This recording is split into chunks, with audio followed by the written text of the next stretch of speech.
Aujourd'hui, à l'Assemblée nationale, une motion de censure est à l'ordre du jour.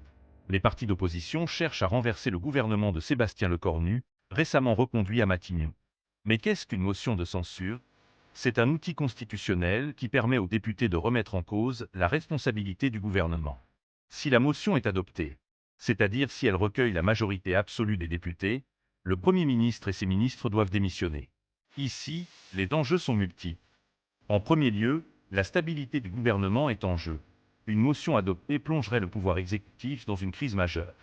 Deuxième enjeu, la réforme des retraites. Le gouvernement a proposé de repousser l'âge légal de départ à la retraite de 62 à 64 ans, une mesure très contestée. Lecornu a annoncé qu'il allait suspendre cette réforme jusqu'après l'élection présidentielle de 2027, notamment pour désamorcer la contestation. Troisièmement, le rôle central du Parti socialiste.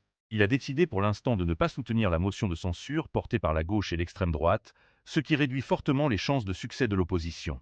Cette position place le PS dans une posture d'équilibre délicate entre condamnation des réformes qu'il juge injustes et volonté de ne pas provoquer de chaos institutionnel. Enfin, l'arme de la dissolution plane. En cas de défaite, le président Macron pourrait décider de dissoudre l'Assemblée nationale. Bref, ce vote est une sorte de moment de vérité politique. Il ne s'agit pas seulement de contester une réforme, mais aussi d'interroger la cohésion de la majorité, la crédibilité du gouvernement et l'équilibre fragile du pouvoir.